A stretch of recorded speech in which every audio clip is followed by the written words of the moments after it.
Hello, and thank you for joining me today on my presentation called Dear Food, I Heart You, a relationship worth nurturing. My name is Jocelyn Widener. I am the co-owner of CrossFit Generation.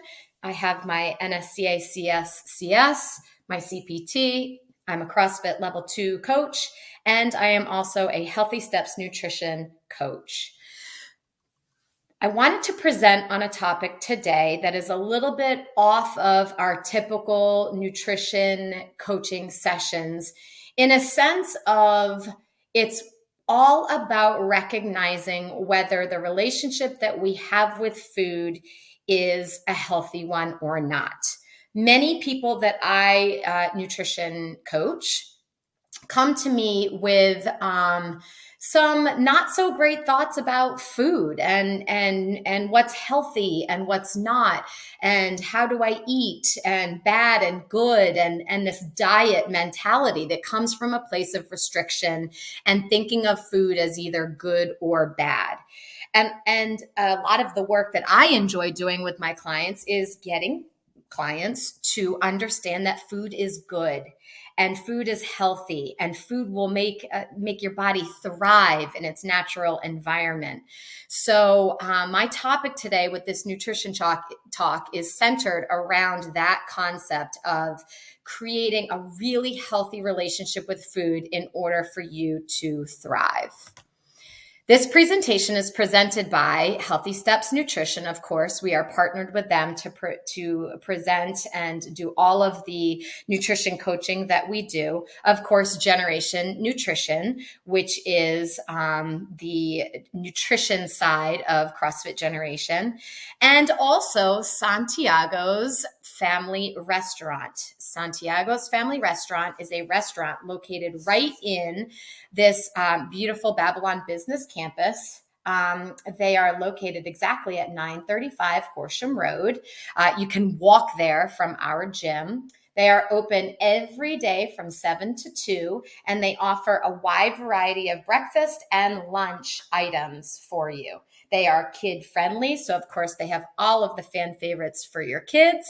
And they are a small family business, just like CrossFit Generation. And we love to advertise and promote other small businesses. Great idea to go for a workout and then head on up there and get some omelets or oatmeal and blueberries. You can create your own omelets. They have breakfast sandwiches, all the bacon you could want. And then some really good choices for wraps and sandwiches and salads and burgers for their lunch menu. So if you do get a chance to head on up there, give them a try. They're great people over there at Santiago's. At Generation Nutrition, we believe that something as fundamental as nutrition shouldn't be complicated. And our job as your nutrition coaches is for you to understand where you're at and begin your journey from where you are. And that I can't stress enough. Oftentimes for people, that means beginning at the very beginning and working on their relationship with food. So I'm probably dating myself at this point, but Denise Austin is how I started my fitness career, with the VHS tapes in my living room. And she has this really cool quote: food is fabulous, and having a good relationship with it will make you healthy and happy. And truthfully, isn't that what we all want, is to be healthy and happy? I love this concept. And my talk, this is really what today is about in sharing this with you. So with that being said, relationship status with food often goes way, way back, often beginning even before we're even conscious of it. For this reason, when we start doing something like this, we need to give ourselves grace and put in the time to reshape our mindset, because absolutely with some work, this can be done. We can change our relationship with food. It is important to note that we, as Healthy Steps nutrition coaches, are not therapists. We don't work in the past, but the work that we do with you will be where you are currently and take you forward on your journey. So let's take a step back for a second and talk about what my goals are for you with this presentation. Number one, I want to talk a little bit about the Stages of Change model.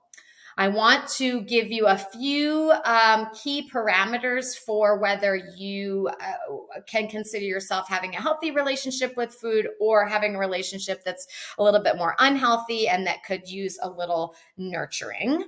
Action steps for how to off-road, because with Healthy Steps Nutrition, our nutrition program, we do encourage you to have a treat and make some choices that maybe aren't the healthiest for you, because our goal as nutrition coaches is to develop some long-term healthy habits for you, and you cannot avoid all of your favorite treats for the rest of your life. That's just not the way this is going to work long term. So with our goal of long-term health habits, it is very important to make some choices of some foods that excite you a little bit, but we can do that and strategize how we do that and make sure it fits within your plan. So action steps for off-roading.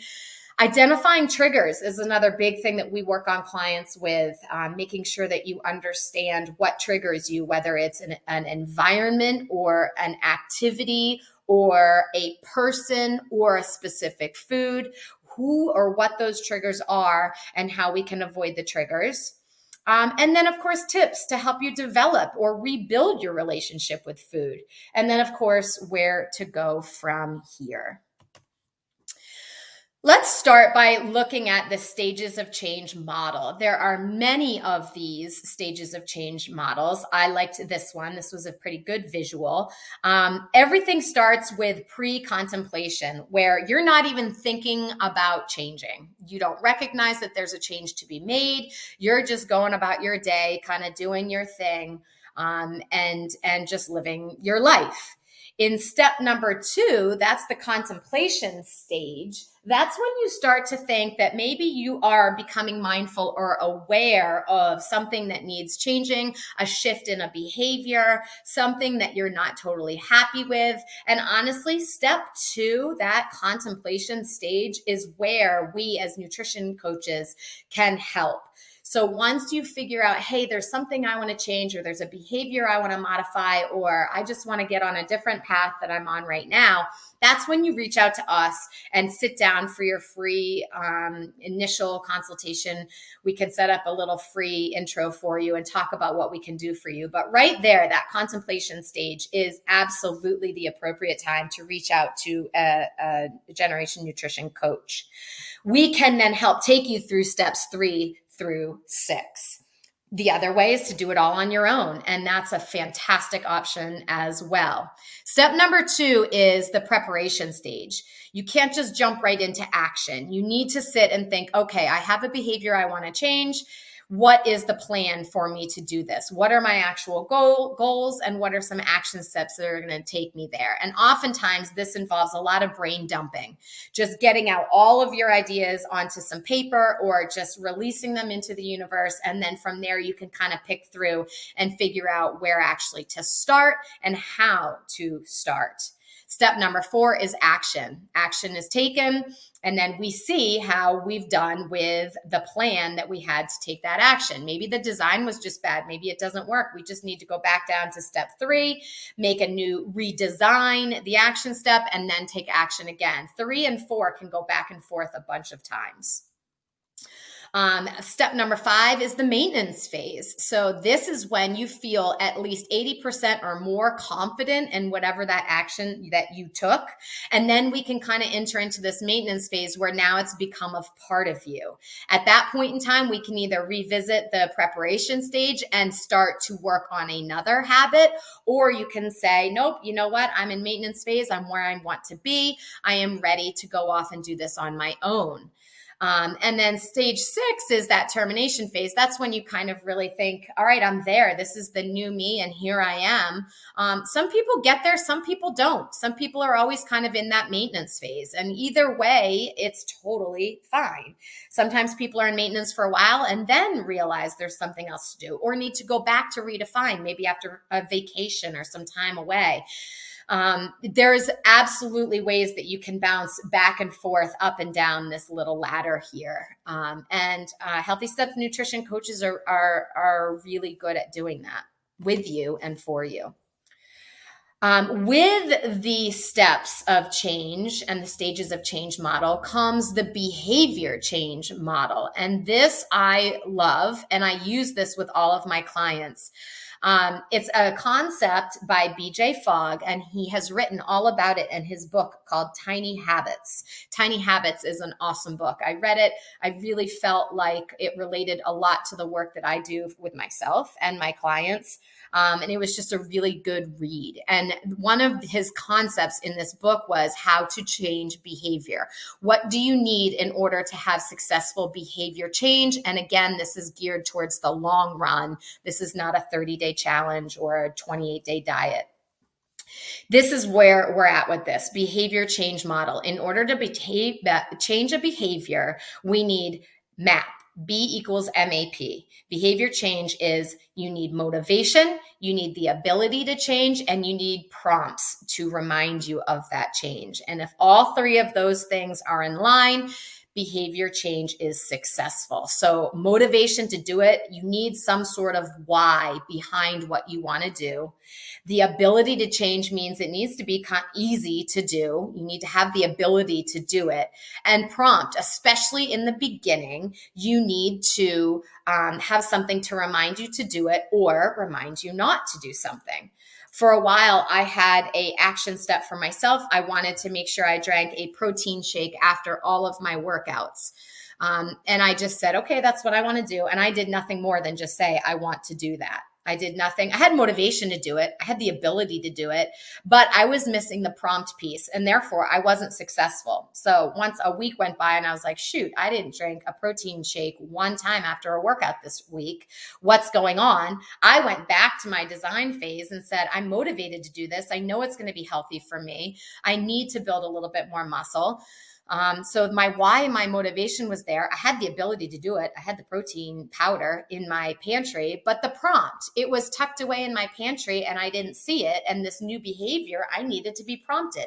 So I took the protein powder out of my pantry and put it directly on my countertop right next to the coffee maker so that when I got my coffee in the morning, I saw the protein powder and I was prompted to put a scoop of it in my little shaker bottle and take it with me to the gym. I did that all when I got my morning coffee. So by changing my prompt, I now was able to do this new behavior, and then eventually it became kind of second nature to me.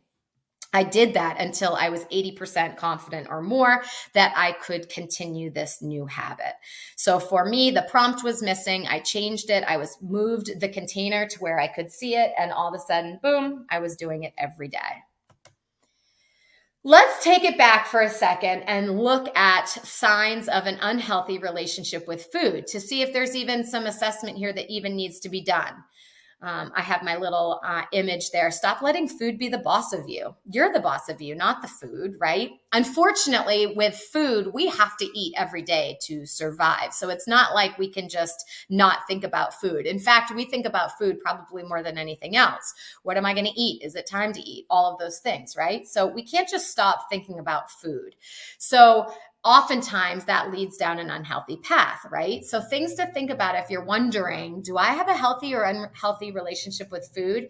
The next two slides are going to address that. And then, of course, we're going to go past that and take some action steps. Unhealthy relationships with food. Do you constantly label foods as good or bad?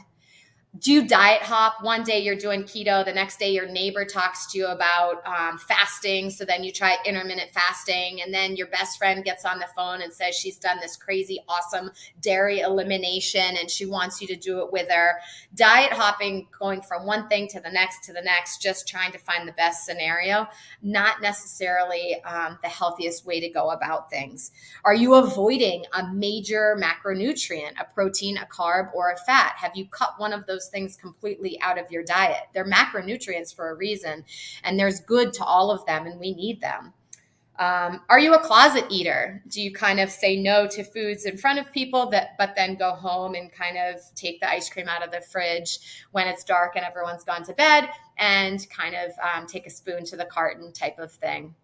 Do you feel guilty after you eat something? If you eat something that's maybe considered a little bit more of an off-road for you, it's a treat, it's something that you don't normally eat. Do you feel guilty after it? Does it take a long time to kind of move past that?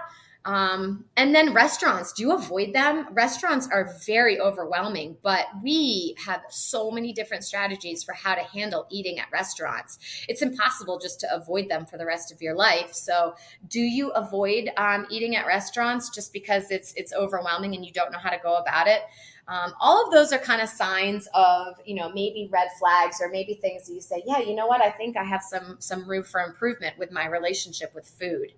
This is another really great kind of categorizing healthy versus unhealthy, this whole concept of relationships with food. So healthy category, eating when you're hungry. Are you actually hungry? Is it time to eat? Do you enjoy eating food? Do you stop eating when you feel satisfied? In Healthy Steps Nutrition, we talk about the hunger meter, trying to stay between a 3 and a 7 on a hunger meter. So never being hungrier than a 3, never being fuller than a 7.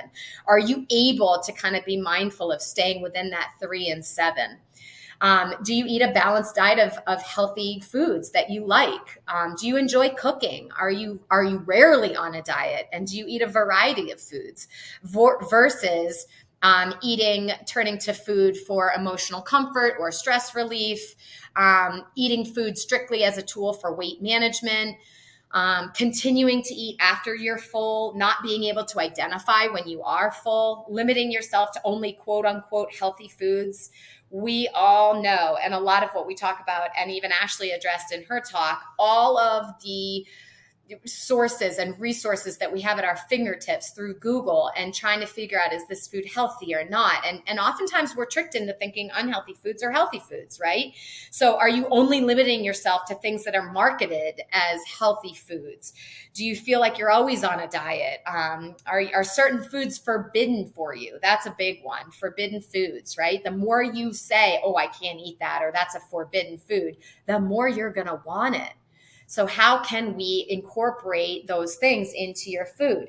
I worked with a client forever who just was avoiding cereal, but it turns out by doing that, all he ever wanted to do was eat cereal. So we found a way to put cereal into his morning routine. We added an egg or two to go with it. We added some fruit and a small bowl of cereal. So by adding in and figuring out a way to factor in that cereal for him, he all of a sudden stopped thinking about cereal all the time and just enjoyed a small bowl of cereal with his eggs in the morning for breakfast.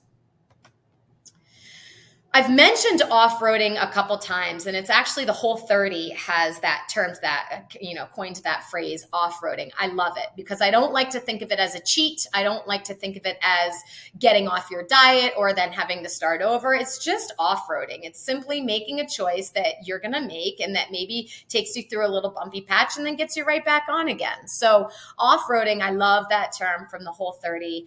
I think it's a great way to think about these things. But there's a strategy. There's ways to manage off-roading. So one of those things, and the key thing I think that is the magic button with this, is practicing stop, to assessing a situation before you enter into it. I mean, that's just key for everything, right? But practicing stop as far as nutrition goes is before you eat something, you just slow down, take a breath, observe what you're about ready to do, and maybe ask yourself a few questions in that observation time, and then proceed with your action, whether it ends up being eat or don't eat. While you're observing and taking that breath and practicing stop, you could ask yourself a few questions. Will this help me reach my goals? Is this food item really worth it? Like, is it special? Is it a handful of Oreos that have been out on the counter or like left over from your kid's lunch? Or is it a homemade apple pie from grandma that she does once a year at Thanksgiving, right? You can assess whether these things are worth it, whether you really and truly want it, or whether it's just there. So even by stopping and asking yourself those few questions, it will give you enough time to maybe get a sip of water, slow yourself down, and then proceed based on what your assessment has been there. Another thing you can do to practice off-roading, and I encourage all of my clients to do this when we're nutrition coaching, is each season, first of all, revisit your why, your motivation, right? We know that we need motivation in order to change behavior. Revisit that, keep that close to you. But then also, each season brings new off-roading opportunities.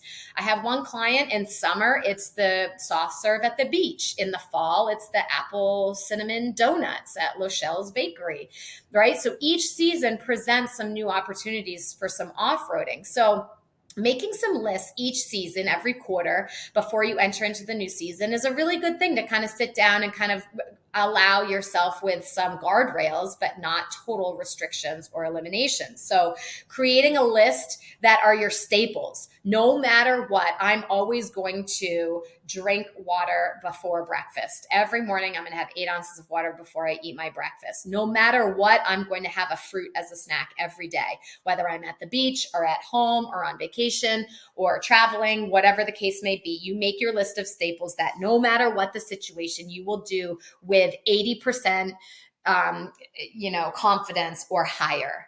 Then you make your list of items that are that would be worth it, that excite you. Maybe it's those apple cinnamon donuts in the fall. That's going to be a worth it off-road. I'm excited to do it. I'm going to have one, enjoy it, and then be able to move on.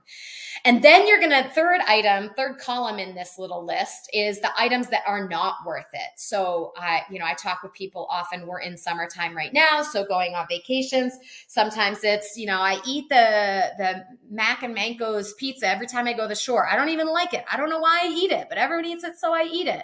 So we strategize different things, different options for them when everyone gets the pizza if it's not worth it and it's an item that you're not going to go towards just because everyone else is doing. So that third list is the items that aren't worth it, that no matter what, you are not going to indulge in.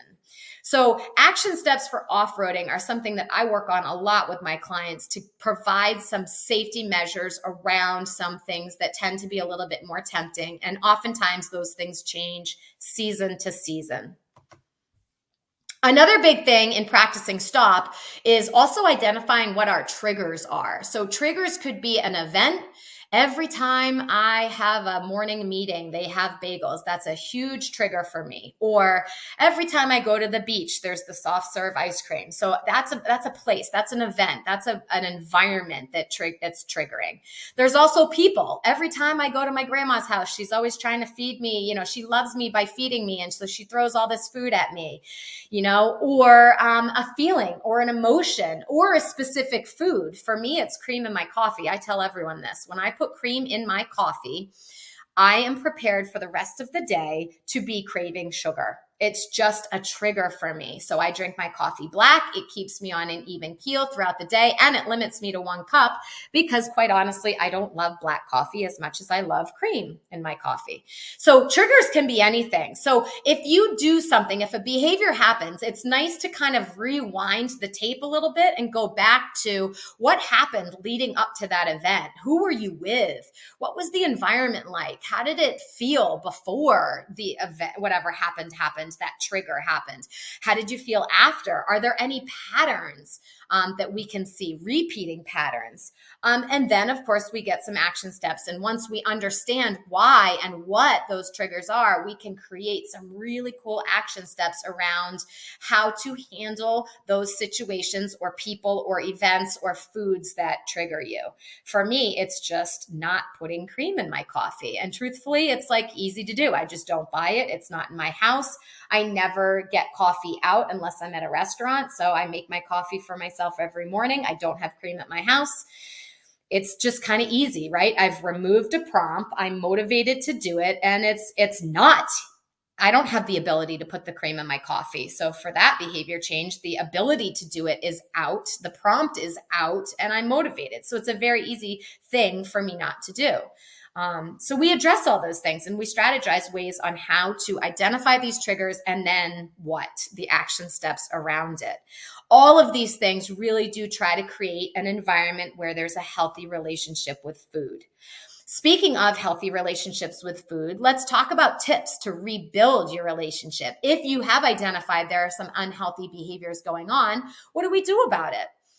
So I always like to think of this process as an experiment. We need to kind of build a strategy, kind of, have a design, build out a design. And oftentimes that involves some like brain dumps, just like getting all these ideas out on paper and then picking a few that you're going to be motivated to do, have the ability to do, and be prompted to do. And then we can also kind of prioritize things, understanding that this may kind of feel uncomfortable is an okay thing. And then constantly in the beginning and throughout this process, reminding yourself of your why. What are you doing this for? Why do you care about this? Why do you care about changing your relationship with food? What's motivating you to do it? I have one person that's doing it so that she doesn't pass on some of her bad food thoughts onto her kids. She wants to help create healthy, relationships with foods with her kids. She's got young kids. And so she's doing this to then pass off what she's learning from this process onto her kids. So lots of different reasons why you're motivated to do something, but having, passing it along to family is a really, really cool one. And of course, as you're working in these beginning stages to rebuild your relationship with food, grabbing an accountability partner, or at least identifying your inner circle of support, those people that are really going to be in your corner, championing you to win. And again, through coaching, we can really help you identify those people and strategize how to lean on them when you do. And we certainly hope that, I certainly hope that as your coach, I'm one of those people. I have a little image there that says, what's healthier than kale? Having a good relationship with food. And that's very true. More tips to rebuild relationship. Food is fuel. Learn why each macronutrient, learn what it does for you and why they're important. For example, proteins make you strong and regulate hormones. Carbs give you energy. Fats help you help insulate your body and protect your organs and help you absorb vitamins. So there's reasons why macronutrients are macronutrients and why we need them. And through coaching, we can help you establish what are the proper amounts of all of those and how to kind of create a healthy plate for you to eat. So you really and truly believe and know and trust that what you're eating is going to be healthy for you and is going to allow your body to thrive. And finally, tips to rebuilding a relationship with food. Stay off social media. There are so many misconceptions on social media. There are so many people posting things that aren't a true reality. We know people only post on social media all the glamorous stuff, right? Not any of the hardships. So staying off social media, stop reading the stuff that just you don't know to be truths, and really, instead going to places that are a little bit more truthful, have a little bit more of a scientific background. Again, I talked a little bit before about Tiny Habits. Get that book, get it on audio, get a physical book and read it. The Nutrition Made Simple podcast that HSN does is awesome. They're 20-minute, 25-minute episodes. They focus on one thing. Each episode has an action step at the end. It's just super cool and motivating for me even to listen to this and go back and re-listen to some of the episodes, because there's so many cool nuggets of information in there that are just, you could take and apply to your life like today. So finding a few resources that are credible, that are backed by research or science, and then making sure that that's where you're focusing, not on the social media stuff that you see. And understanding that this is a marathon. To build long-term healthy habits and rebuild a relationship with food is going to take some nurturing. So we can't expect this thing to happen overnight. It is not a sprint. It is absolutely a marathon. So what's your low-hanging fruit? Where do you kind of start and what do you really do? Begin at the beginning with what interests you and is easy. I talked in the beginning of this talk about meeting you where you are. And part of our initial interview when we sit down to meet is addressing where are you at right now? What's going on? And how do we start there? Maybe it's starting with some variety of foods, getting you a little bit more food variety. I had a woman that I started with who was on a very restrictive diet when she first met with me. And she said to me, I just really miss eating fruit. And I was like, well, let's start eating some fruit, girl. Come on now. And just by increasing her fruit intake, she became so much happier. Like she was on a diet where she couldn't eat any fruit. So increasing or changing up food variety. HSN has crazy amount of recipes that are super easy and simple and don't require some, exotic ingredients. Take some cooking classes. I know there's so many Zoom cooking classes now, or maybe your local municipality or township has some cooking classes as well. Lots of adult ed classes there. And HSN, we also could provide you with some food options guides, which would remind you of all of the different fruits and veggies and sources of protein and all that stuff are, so that would help you with your food variety. All of these things really is just focused on reshaping your thoughts around food and understanding that food is good, food is healthy, and you need to eat food in order to present your body with an environment where you can thrive. Thanks so much for joining me today on this nutrition talk. It's a topic that in particular, I am really passionate about. I think it's so important to build this foundation for yourself and really getting to know yourself a little bit better with some of these topics before you jump into all of the specifics and the nitty gritty with nutrition coaching. Maybe I said something today that resonated with you. I hope that maybe you found some take homes in the stages of change or the behavior model. Maybe something with the triggers sparked an idea in your head, or identifying your inner circle. Maybe it was the practicing stop model and really kind of allowing yourself to dig a little bit deeper and dive into that concept. Whatever it was today, I hope that you had something that you are going to apply to your life and that you can start working on today. In addition, we can and want to help. So if you find that it's just not working on your own, or your friends and your family have reached out to you asking about some nutrition coaching, we can help. Brian, Ashley, myself, Barry, Zach, BJ are all certified through Healthy Steps Nutrition and would love to help take you through this journey. If you're interested or know someone that is, please email info@crossfitgeneration.net. That email will come to me. You can tell me who you want to work with, or if you don't know, we will be able to identify that person that's best for you through our initial conversation, and then you can get started. It really does start with just a conversation, and from there, really cool things can happen. I want to leave you with a quote. I think quotes are pretty powerful, and they just kind of resonate with people in different ways. This one is: always remember that life is precious, you are precious, and to treat yourself accordingly. Thanks again for your time.